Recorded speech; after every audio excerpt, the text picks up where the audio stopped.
Hi hello నమస్తే welcome to hit TV. నేను మీ anchor శమ. ఈరోజు నాతో పాటు ప్రతిరోజులాగే ఒక స్పెషల్ గెస్ట్ ఉన్నారు.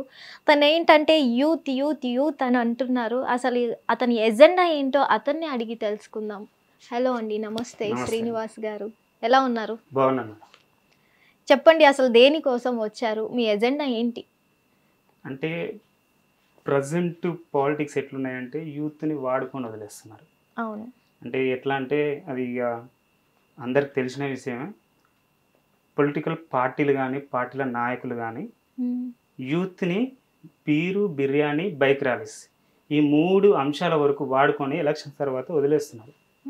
సో ఇలాంటి రాజకీయం కాకుండా యూత్ పాలిటిక్స్లో పార్టిసిపేషన్ చేయాలంటే యూత్ ఏం చేయాలి? ఫస్ట్ యూత్ మారాలి కదా, వీటికి అట్రాక్ట్ అవ్వకూడదు కదా. డెఫినెట్గా అదే స్టార్టింగ్ నుంచి పొలిటికల్ పార్టీస్ ఏం చేసినాయి అంటే యూత్ని ఆ విధంగా మార్చుకున్నాయి. అంటే డబ్బులు ఇవ్వడం కానీ, అదేవిధంగా మందు, బీరు, బిర్యానీ ఇలాంటికి బానిసలు చేసి పొలిటికల్ పార్టీస్ యూత్ని వాడుకుంటున్నాయి. సో అందరిని వాడుకుంటున్నాయని చెప్పట్లే, కాకపోతే చాలామంది దానికి యాంటీక్ కూడా ఉన్నారు. సో వాళ్ళు నాలాంటి వాళ్ళు చాలామంది లక్షల మంది ఉన్నారు. వాళ్ళు దాన్ని ఓవర్కమ్ చేసి నెక్స్ట్ తరానికి పొలిటికల్గా యువతనే మెయిన్ ఎజెండాగా ఉండి పనిచేయాలనేది. అసలు చాలా పెద్ద పెద్ద వాళ్ళ వల్లే సాధ్యం కాలేదు కదా, యూత్ ఏం చేయగలరు? యూత్ ఏం చేయగలరు అనేది తప్పు క్వశ్చన్. యూత్ ఏదైనా చేస్తారు అనేది అది కరెక్ట్. ఎందుకంటే దేశ జనాభాలో 146 కోట్ల జనాభాలో మోర్ దెన్ 40% యూత్ పాపులేషన్. అదే తెలంగాణ రాష్ట్ర విషయానికి వస్తే 3,84,90,000 మంది జనాభాలో 43.6%. అదే గ్రామ విషయానికి వస్తే ఏ గ్రామం తీసుకున్నా కానీ మోర్ దెన్ 30% యూత్ పాపులేషన్ ఉంటారు. సో యూత్ ఇది ఇంకేంది, నెంబరింగ్ క్లియర్గా కనిపిస్తుంది. యూత్ తలుచుకుంటే ఏదైనా సాధించగలరు. గతంలో ప్రూవ్ అయింది, ఇప్పుడు కూడా సాధించగలరు. కానీ ఈ యూత్ని మంచి డైరెక్షన్ చేసే నాయకుడు కావాలనేది నేను కోరుకుంటున్నాను. అసలు ఎలక్షన్స్లో యూత్ని ఎందుకు యూజ్ చేసుకుంటారు మన పొలిటీషియన్స్? అదే కదా, యూత్ ఎక్కడ డైవర్ట్ అవుతున్నారు? మందు, బీరు, బిర్యానీ, తర్వాత వాళ్ళ జెండాలు మోయడం, జేజేలు కొట్టడం. ఇక్కడ వాళ్ళ వీక్నెస్ని పొలిటికల్ పార్టీ నాయకులు యూజ్ చేసుకుంటున్నారు. సో ఇది యూత్ అంటే జెండాలు మోయడం కాదు, యూత్ అంటే పార్టీలకు జేజేలు కొట్టడం కాదు, యూత్ అంటే బీరు బిర్యానీకి ఆశపడి వాళ్ళ పార్టీల మీటింగ్లోకి పోవడం కాదు.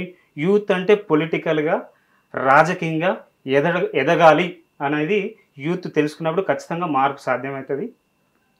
ఇప్పుడు మీరు యూత్ తలుచుకుంటే సాధ్యమవుతుంది అని అంటున్నారు కదా, ఇంత పొలిటీషియన్స్ యూత్ని వీటన్నిటికీ యూజ్ చేసుకుంటున్నప్పుడు యూత్లో ఒక ఆలోచన అంటూ రావాలి కదా, మమ్మల్ని యూజ్ చేసుకుంటున్నారంటే మాలో ఏముంది, మేమెందుకు పోరాడకూడదు అని వాళ్ళకి అనిపించదా? ఖచ్చితంగా. ఇప్పుడు నాలాంటి వాళ్ళు బయటకు వచ్చి మాట్లాడుతున్నారంటే అది రివల్యూషన్.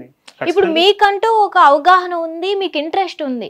చాలా మంది యూత్ కి అసలు పాలిటిక్స్ అంటేనే ఇంట్రెస్ట్ ఉండదు. సో మరి వాళ్ళ పరిస్థితి ఏంటి? అది మీరు అంటున్నది కొంచెం రాంగ్ అని నేను అనుకుంటే. ఎందుకంటే పాలిటిక్స్లో యూత్కి చాలా ఇంట్రెస్ట్ ఉంది. మీరు ఒకసారి అబ్జర్వ్ చేస్తే ఏ పొలిటికల్ పార్టీకైనా గ్రౌండ్లో పనిచేసేది యువకులు.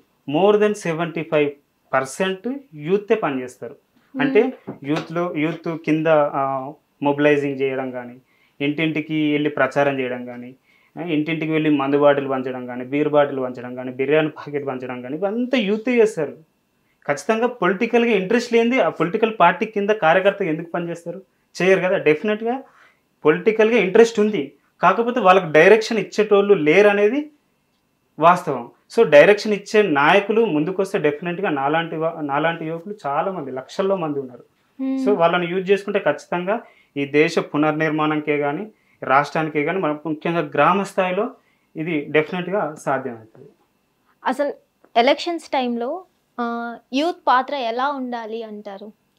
యూత్ పాత్ర ఎలా ఉండాలనే దానికన్నా ముందు యూత్ని ఎలా ఉన్నారు అనేది మాట్లాడుకుంటే బాగుంటుంది. ఫస్ట్ చెప్పినా కదా, స్టార్టింగ్ ఎర్లియర్గా చెప్పినట్టు యూత్ని బీరు, బిర్యానీ, బైక్ ర్యాలీస్, ఇంకా మా ఊరు భాషలో చెప్పాలంటే సుక్క, మొక్క, బొక్క, వీటి వరకు వాటికి ఆశ చూపించి వాళ్ళ ఎనర్జీని, ఎంతూజియాజంని, వాళ్ళకుండే ఎంతూజియాజాన్ని బాగా యూజ్ చేసుకుంటున్నారు.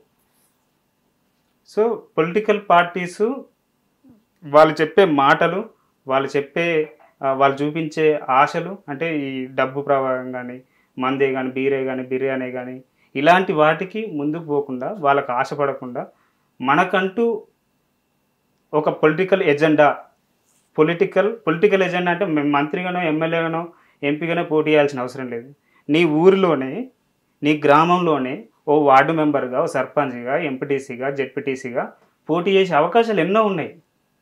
సో దాన్ని యూటిలైజ్ చేసుకోవాలనేది యూత్ అభిప్రాయం. అసలు పంచాయతీ ఎలక్షన్స్లో యూతే ఎందుకు పనిచేయాలి? యూతే ఎందుకు పనిచేయాలనే క్వశ్చన్కి ఎవరైనా పనిచేయచ్చు. ఇప్పటి వరకు చూస్తున్నాం, మన రాష్ట్రంలో 12,767 గ్రామ పంచాయతీలు ఉన్నాయి. నాకు తెలిసి ఏ గ్రామంలో కూడా యువకులు సర్పంచ్లుగా ఉన్న పరిస్థితి ఎక్కడ లేదు. అక్కడ కూడా సర్పంచ్గా పోటీ చేయాలంటే మినిమం 50 లక్షలు కావాలి. 50 లక్షలు ఉంటే కానీ ఖర్చు పెట్టగలిగే స్తోమత ఉంటే కానీ అక్కడ టికెట్ రాదు. ఎంపీటీసీగానైనా, జెడ్పీటీసీగానైనా, ఎక్కడైనా. సో ఖచ్చితంగా పోటీ చేయాలి. వాళ్ళే ఎందుకు పోటీ చేయాలి, వాళ్ళే ఎందుకు గెలవాలంటే ఖచ్చితంగా యువకులనే ఒకటే ఓటు కాదు. యువకునికి అనే వాడికి ఏముండాలి, సమాజం మీద అవగాహన ఉండాలి, ఊరికి మంచి చేయాలన్న తపన ఉండాలి. ఇలాంటి పాజిటివ్ వేలో ఉంటే ఖచ్చితంగా ఉన్నారు చాలామంది. మా ఊర్లోనే చాలామంది ఉన్నారు, ఖచ్చితంగా అన్ని గ్రామాల్లో ఉన్నారు. అది కూడా చదువుకున్న నిరుద్యోగులు ముందుకు రావాలి. యువకులు అంటే నిరుద్యోగులే కదా.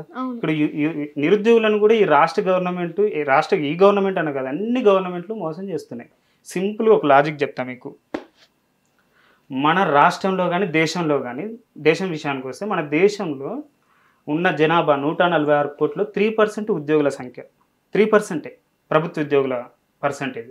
అదే మన రాష్ట్ర విషయానికి వస్తే 3,84,90,000 మందిలో 3% ప్రభుత్వ ఉద్యోగులు.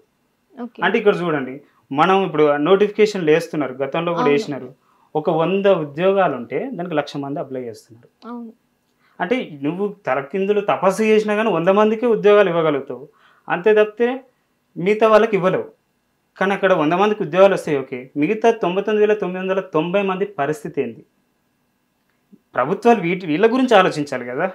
ఇప్పుడు మన దగ్గర ఉన్న సెల్ ఫోనే కానీ, ఈ డ్రెస్సే కానీ, కెమెరాలే కానీ, మైక్లే కానీ, అన్నీ 99,900 మంది నుంచి తయారైనవి. ఈ 3% ఆ 100 మంది నుంచి తయారైనవి కావు.